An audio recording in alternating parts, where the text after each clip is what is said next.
Well, I joined the church actually in 1968. I was just living down the street and I was teaching at St. Paul's Hospital School of Nursing.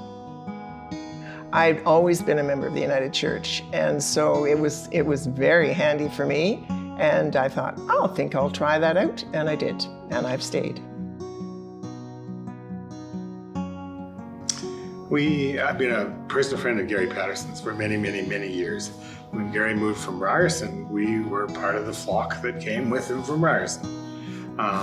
So I guess that's about something between 17 and 20 years ago that we came here. I've been a member here about 25 years now, and I first came to this church to sing in the chancel choir, which was a beautiful experience for me. Well, I've been coming here since 1970 when I came out here to go to UBC, and I just fell in love with the place the first Sunday I came. It was so friendly. That's what I like. People welcomed me, and so I've continued to go. Many things I love about. First of all, I met my husband here, so that was a special thing. And the people here are wonderful. The people that come to the church, they're friendly, inclusive, they're dedicated to doing Christ's work.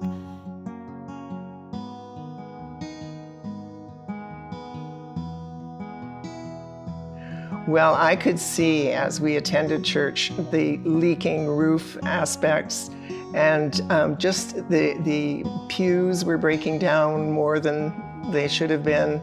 And there were just a variety of things. It was looking old and needing a major redo. So it was so exciting when we got the approval to go ahead. Well, I think that time out of the sanctuary has been referred to as a pilgrimage. So a pilgrimage to where? To the Holy Hotel is often how it was described. Although to me it didn't feel very holy in particular. It's not a very exciting kind of place, but it was an opportunity actually to actually interact with more of the congregational members because people didn't have their standard seating places, so that was kind of fun. So an opportunity to speak with people perhaps that you wouldn't normally speak to.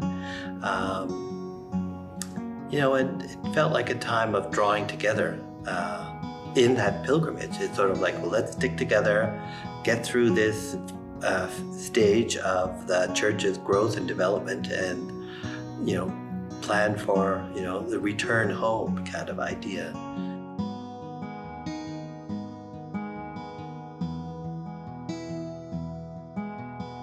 Well, we say that the church is the light in the heart of the city, and we want to really act that out and make sure that it happens.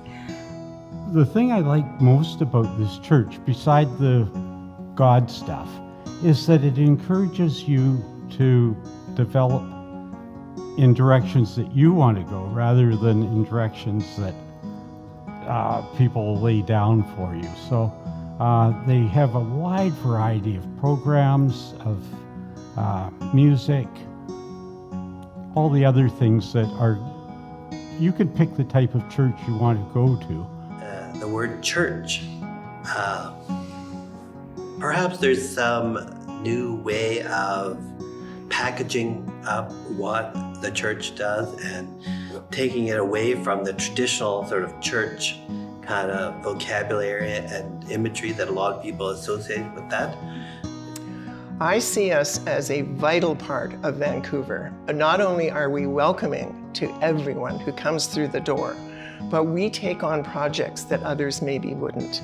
And it's not everybody's cup of tea. Some of us are more interested in some projects than others, and that's what makes it so vital and so vibrant.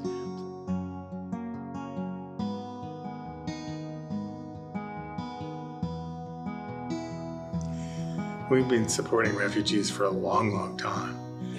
And with a large group of people coming, we're currently committed to sponsoring an additional 8 refugees coming over the next time period, although because of changes in the world and the events in Afghanistan, we're not sure where.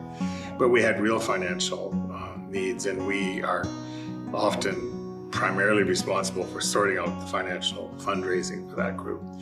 And I knew what the needs were and felt that this was a useful way to provide an expression of my faith, to get out and help the community and help these people get settled. And so we dedicated it, my contribution was dedicated solely to refugees, because I give to the church as a separate giving altogether.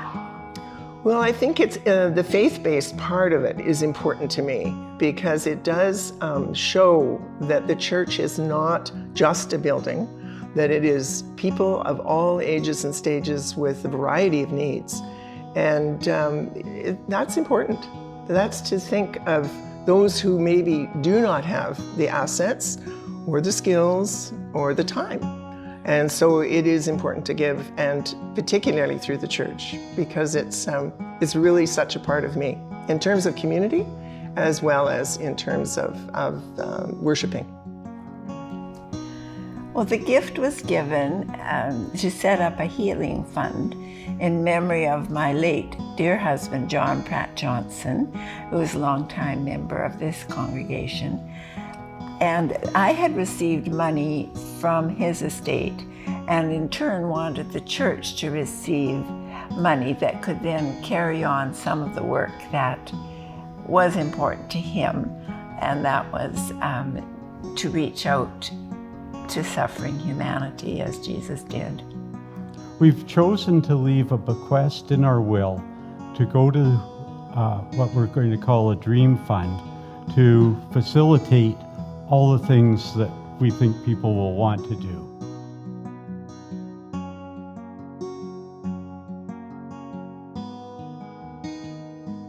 And I'm just reading that mission statement right there on the wall. And it says, called to embody love so that lives are changed and the world is transformed. You know, that's really what the work of the church is, and that's what I consider my work to be in the context of the church and the wider community as well. Working towards a transformed world where everyone, you know, lives in better harmony than we seem to be doing these days, and with more love in your heart. I think it's important for the community because it's an ever-changing community.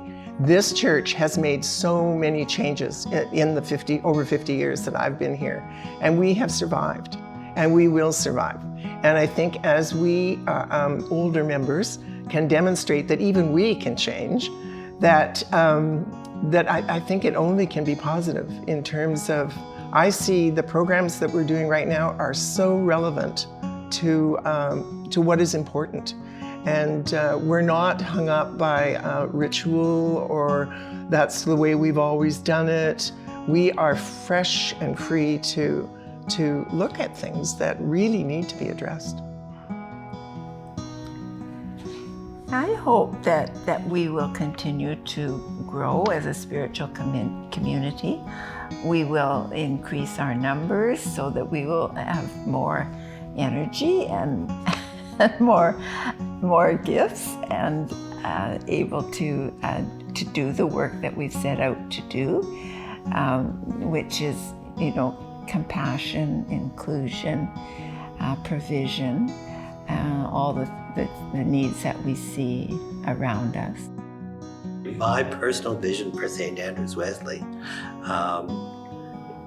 involves more outreach and connection to the wider community, which has been sort of already established through the Zoom outreach. Because if you realize now we're actually connecting with more people beyond the typical borders of, you know, a church community. We're out of the building, we're out of Vancouver, we're connecting with people in Toronto, in the United States, in England, who are joining, you know, the church, wider church communities, which is great.